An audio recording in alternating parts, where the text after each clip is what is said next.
بس خاموش ہو جاؤ، خاموش ہو جاؤ۔ اب آخری چیز جو میں آپ سے کہنا چاہتا ہوں یہ کہ اس قوم اور ملک کی جو ترقی کے امکان ہیں وہ اتنے کشادہ اور اتنے وسیع ہیں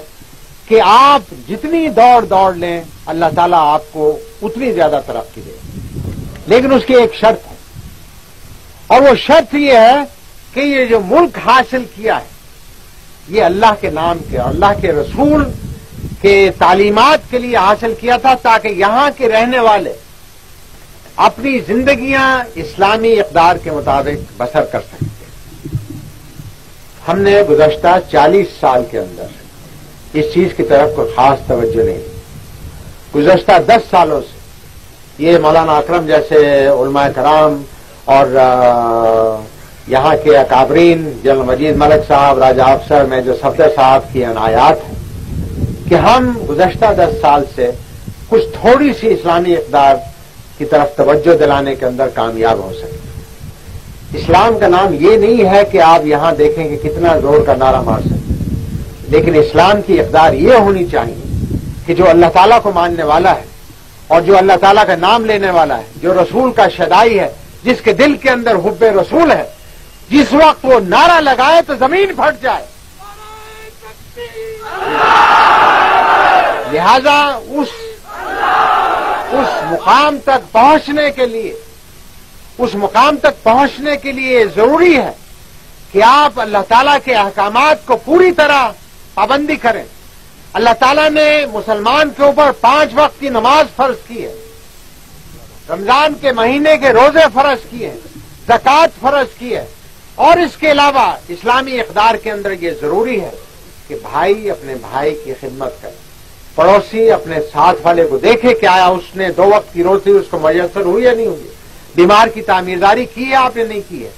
آپ نے اپنی بہنوں بچیوں کو وہ تعلیم دی ہے یا نہیں دی ہے جس کے ذریعے سے وہ آئندہ آنے والے معاشرے کی بنیاد رکھ سکے، کیا آپ نے اپنی 24 گھنٹے کی زندگی کے اندر اللہ تعالیٰ کے لیے کیا کام کیا؟ اگر آپ اپنے دل سے یہ پوچھیں گے اور اگر جواب مثبت میں نکلے گا تو آپ مسلمان ہیں، اگر جواب نفی میں ملے گا تو اس میں لازمی بات ہے کہ ہمیں اور اس کے لیے کچھ اقدام کرنے ہوں گے۔ دعا کیجئے کہ اللہ تعالیٰ ہمیں صحیح معنوں میں مسلمان بنانے کی توفیق عطا فرمائے۔ اللہ تعالیٰ ہمیں صحیح معنوں میں ایک منٹ اللہ تعالیٰ ہمیں صحیح معنوں میں رسول مقبول صلی اللہ علیہ وسلم کی سنت پر چلنے کی توفیق عطا فرمائے۔ آج صورتحال یہ ہے، یہاں اس علاقے کے اندر تو امن و امان ہے، اللہ تعالیٰ اس علاقے کو ہمیشہ امن و امان سے نوازے، لیکن پاکستان کے بعض حصے ایسے ہیں جہاں بھائی بھائی کا خون کر رہا ہے۔ اسلام کے اندر اگر ایک مسلمان کا ناحق خون بہاتا ہے تو وہ ایسا ہے جیسے پوری قوم کو خون کر دیا۔ آج پاکستان کے اندر بھائی بھائی کے خلاف ہمارے بعض خطے ایسے ہیں، بعض ایسے شہر ہیں جہاں پر کہ صورتحال بڑی تشویشناک ہے۔ دعا کیجیے کہ اللہ تعالیٰ وہاں امن و امان قائم کرے، ہمیں اس قابل بنائے کہ ہم صحیح معنوں میں یہاں پاکستانیوں کی، مسلمانوں کی عزت و آبرو اور ان کی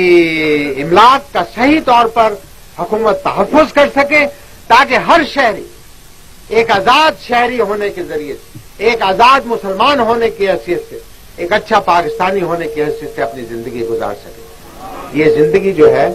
یہاں پر ہمیشہ ساری عمر کسی نے نہیں بیٹھ سکتی۔ یہاں سے 10 قدم کے فاصلے پر دیکھیے آپ کو قبرستان نظر آئے گا۔ آپ اور میں روزانہ ایک جنازہ جاتا دیکھتے، ہم نے بھی ایک دن اس مٹی کے نیچے 6 فٹ جانا ہے، اور وہاں پر جا کر پرسش ہوگی کہ بتاؤ میں نے تمہیں زندگی عطا کی تھی، اس زندگی کے اندر تم نے کیا کام کیا ہے؟ کیا آیا اس موقع کے لیے میں اور آپ تیار ہیں؟ اگر تیار ہیں تو پھر ہمیں اپنے آپ کو خوش قسمت سمجھنا چاہیے۔ اگر تیار نہیں ہے کیونکہ موت کا وقت معین نہیں ہے، اگر اللہ تعالیٰ زندگی عطا فرمائے تو اس کا صحیح فائدہ اٹھا کر قوم اور ملک کی خدمت کرنی چاہیے، اسلام کی خدمت کرنی چاہیے، اپنے بچوں کی، اپنے عزیز و اقارب کی خدمت کرنی چاہیے، تاکہ ہم آئندہ کے لیے ایک ایسا معاشرہ چھوڑ کے جائیں جو کہ صحیح معنوں میں اسلامی اقدار پر مبتنی ہو۔ تو میں آپ سے توقع کروں گا کہ چکوال کے لوگ، اس خطے کے لوگ، یہ بڑا مردم خیز خطہ ہے، جیسا کہ مولانا نے آج اپنی تقریر میں بھی فرمایا، اس خطے کے لوگوں نے اس قوم اور ملک کے لیے خون بہایا ہے، اس کی سرحدوں کی حفاظت کے لیے جان کی قربانیاں دی ہیں۔ آج بھی افواج پاکستان کے اندر سب سے بڑا حصہ آپ کا اس خطے کے ساتھ تعلق رکھتا ہے۔ یہ ایک نہ صرف قوم اور ملک کی خدمت ہے بلکہ ایک عبادت ہے۔ مجھے امید ہے کہ آج کے جوان بچے جو ہیں وہ پڑھ لکھ کر تعلیم حاصل کرنے کے بعد افواج پاکستان کے اندر آئیں۔ میں ریکروٹنگ میلہ نہیں چلا رہا ہوں، صرف میری اپنی توقعات کا اظہار کر رہا ہوں،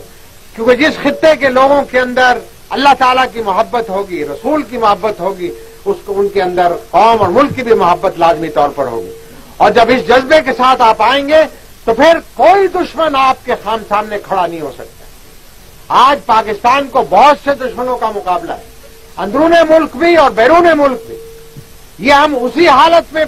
اس سے نجات حاصل کر سکتے ہیں جب ہم میں اتحاد ہو، اتفاق ہو، اللہ کی رسی کو مضبوطی کے ساتھ پکڑ کر اس کی راہ کے لیے چلنے کے لیے ہم ہمہ تما رہیں، تاکہ اللہ تعالیٰ ہمیں اس دنیا کے اندر بھی اور آخرت کے اندر بھی سرخرو فرمائے۔ ان الفاظ کے ساتھ میں آپ حضرات کا مشکور ہوں کہ آپ نے بڑی خاموشی کے ساتھ، ذرا یار خاموش ہے، ایک منٹ کریں یار، سلوٹ میں نہیں، مجھے بہت سے سلوٹ میں